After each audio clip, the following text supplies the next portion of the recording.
Ijukak était un village paisible de l'Atlas. Aujourd'hui, voilà ce qu'il en reste, rien ou si peu.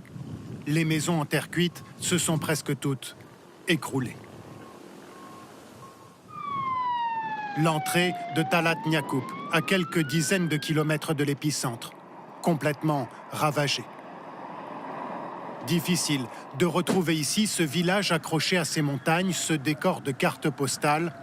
C'était avant le séisme, comme sur cette image satellite. Le même endroit après le tremblement de terre. Le centre du village n'existe pratiquement plus. Marrakech, la grande ville plus au nord, n'a pas été épargnée. La Médina, remplie de gravats. Une ruelle, juste après le séisme. À droite, le même endroit, avant que la terre ne se soit mise à trembler. La mosquée de Tinmel faisait la fierté des Marocains. On la voit ici, sur une image satellite, un édifice imposant du XIIe siècle, inscrit au patrimoine mondial de l'UNESCO. Elle n'a pas résisté, elle non plus. Ses murs en terre cuite se sont en grande partie effondrés. Le haut du minaret est tombé.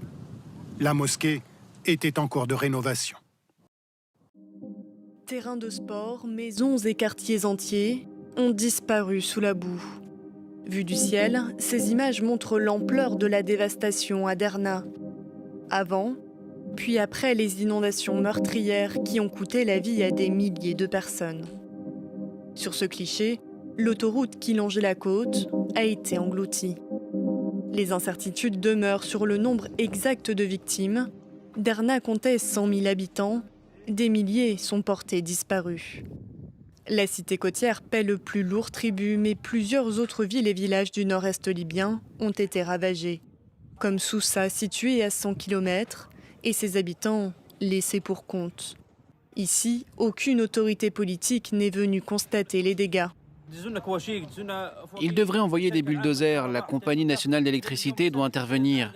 Nous sommes sans électricité depuis samedi. La compagnie des eaux doit également s'impliquer. Elle doit venir réparer les canalisations. Dieu sait que la situation ici est au point mort. On part de zéro. Même désespoir à El Wardia, où ses habitants, sous le choc, observent impuissants les bulldozers qui tentent de déblayer la route. Les années de guerre et l'absence d'un gouvernement national laissent les... Que penses-tu de toutes ces catastrophes naturelles? Qu'est-ce qu'elles t'enseignent? Il est vrai que, de tout temps, ce monde en a connu beaucoup, mais il me semble qu'elles sont de plus en plus fréquentes. En outre, les guerres, les zones de tension et les crises se multiplient et les bonnes nouvelles se font de plus en plus rares. Ce monde va de pire en pire. N'est-ce pas?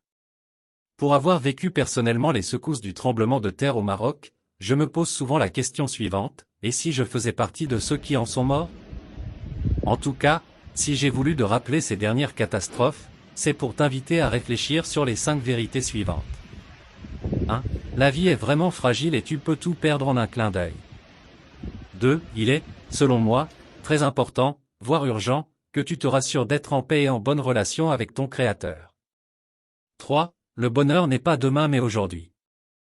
Apprends à te réjouir de ce que tu as, tout en travaillant pour améliorer tes conditions et celles de ceux qui sont autour de toi. 4. Il faut arrêter d'être orgueilleux et prétentieux, l'homme n'est vraiment rien et tu ne dois pas te croire mieux que ton prochain. 5. Il faut cultiver davantage de l'amour et de la paix et en finir avec la haine et les conflits.